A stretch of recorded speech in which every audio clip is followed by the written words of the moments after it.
और अब बात करेंगे आज की सबसे बड़ी खबर की। सीबीएसई बोर्ड के बाद यूपी बोर्ड के एग्जाम्स भी रद्द कर दिए गए। 26 लाख स्टूडेंट्स एग्जाम में बैठने वाले थे, तो ये बड़ा फैसला आज लिया गया है। हमारे सहयोगी हमारे साथ जुड़े हुए, उनसे बातचीत करते हैं। प्रयागराज से सर्वेश हमारे साथ है, बनारस से उपेंद्र हमारे साथ जुड़े हुए हैं, बरेली से हरीश और मेरठ से उमेश श्रीवास्तव। शुरुआत करते हैं इसकी। सर्वेश, मैं आप ही के पास सबसे पहले आऊंगी। ये तो ठीक है, माना जा रहा था कि शायद ऐसा ही फैसला होगा, अब मूल्यांकन कैसे करेंगे? जो किंतु परंतु हैं उसका जवाब क्या? देखिए, निश्चित तौर पर यह एक बड़ा फैसला है, चूंकि कोरोना की जो महामारी है उसके चलते सीबीएसई बोर्ड सहित तमाम राज्यों के भी बोर्डों ने अपनी परीक्षाएं स्थगित कर दी हैं। और इसके बाद जो फार्मूला तय किया गया है सीएम से बैठक के बाद, उसमें यह तय हुआ है कि जो छात्रों के 10वीं में मार्क्स थे और 11वीं में जो मार्क्स थे उसके आधार पर एक फार्मूला तैयार किया जाए और उसी के आधार पर उनको अंक प्रदान किए जाए। चूंकि कोरोना की महामारी के दौरान किसी की सेहत से कोई समझौता सरकार नहीं करना चाहती, क्योंकि थर्ड वेव की भी आशंका है, जैसा कि मुख्यमंत्री भी अपने संबोधन में कह चुके हैं। तो बच्चों की सुरक्षा और सेहत सबसे ज्यादा जरूरी है। तो इस फैसले के बाद प्रयागराज में शिक्षक जो हैं, अभिभावक और बच्चे, इनकी मिलीजुली प्रतिक्रिया हम कुछ शिक्षकों से, अभिभावकों से और बच्चों से बात करेंगे। सबसे पहले सर आपसे जानना चाहेंगे, ये सरकार का जो फैसला है ये कितना उचित है कोरोना के इस महामारी के बीच में? कोरोना की इस महामारी में सरकार के इस फैसले का हम स्वागत करते हैं।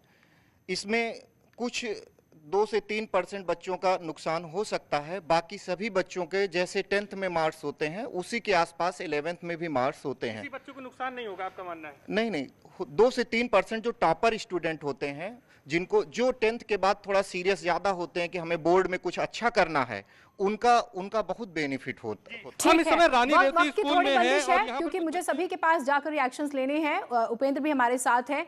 उपेंद्र, यहाँ पर एक बात निकली कि 2 से 3% बच्चे जो है वो प्रभावित हो सकते हैं। कोशिश तो यही रहनी चाहिए कि कोई भी प्रभावित ना हो, शंकाएं ना रह जाए किसी तरह से। बनारस के बच्चे क्या कह रहे हैं?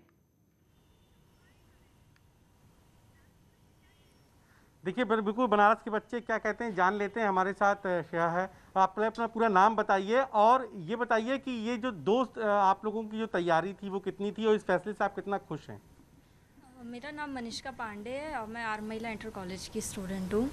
और जैसे हम लोगों ने साल भर तैयारी की और हम लोग इस एग्ज़ाम के बारे में ही सोच के तैयारी किए थे। और फिर एक बार टला भी एग्ज़ाम, 2 बार टल गया। फिर उसके बाद अब कैंसिल हो गया एग्ज़ाम। तो बुरा तो लग रहा, साथ ही साथ टेंशन भी हो रही है कि अब एग्ज़ाम मतलब नंबर जो सब देंगे वो किस तरह से देंगे। तो आपके 10th में क्या परसेंटेज था? 10th में मेरे 84% थे। ठीक है, तो ये जो टेंशन है और हम ये देखते हैं उमेश, सबसे बड़ी बात ये है कि एक परसेंट बहुत मायने रखता है, क्योंकि आगे कॉलेज में एडमिशन लेता है और कॉलेज में किस तरह का टफ कंपटीशन है सभी जानते हैं। मेरठ के बच्चों के बारे में भी बताइए, खुश हैं या उनके मन में भी कुछ नाराजगी है? जी हाँ, देखिए जीनत जी, यूपी बोर्ड को एशिया का सबसे बड़ा बोर्ड कहा जाता है।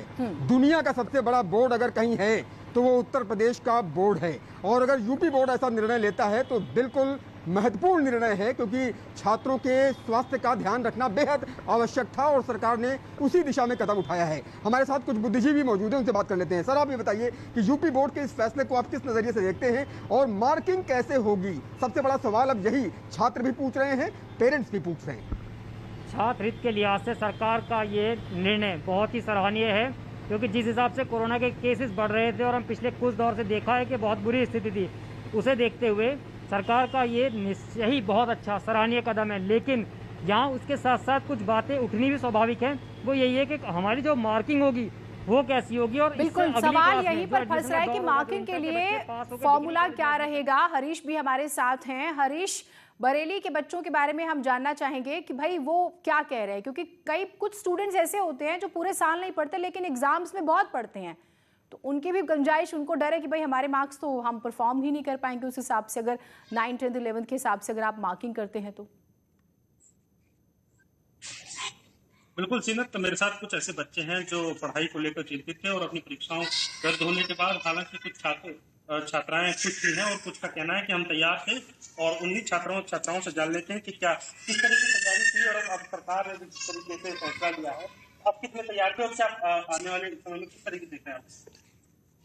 मैं 12th की स्टूडेंट हूँ की, और मैं यही कहूँगी कि काफी अच्छा डिसीजन लिया है और इससे हमारी स्टडी पे और हमारे रिजल्ट पे काफी इफेक्ट पड़ा है। तो जिस तरह हमारी गवर्नमेंट और सब चीजों में छूट दे रही है, इस तरह हमारे एग्जाम भी हो जाते हैं तो बेहतर रहता है। आप क्या सोचते हैं? जैसे मैं ये सोचती हूँ कि पैंडेमिक से कोई अच्छा डिसीजन लिया है। ठीक है, सरकार की कोशिश है कि बच्चों की जान जो है वो बहुत ज़्यादा ज़रूरी है, सबसे ज़्यादा सुरक्षा महत्वपूर्ण है, लेकिन जो शंकाएं बच्चों के मन में है तो इम्प्रूवमेंट का भी एक मौका सरकार कह रही है कि उनके पास है अगर किसी तरह का डाउट है। तो आप सभी का बहुत शुक्रिया, वक्त की थोड़ी सी बंदिश थी और इसी के साथ इस बुलेटिन में इतना। एक छोटा सा ब्रेक ले रहे हैं, ब्रेक के बाद भी खबरें जारी।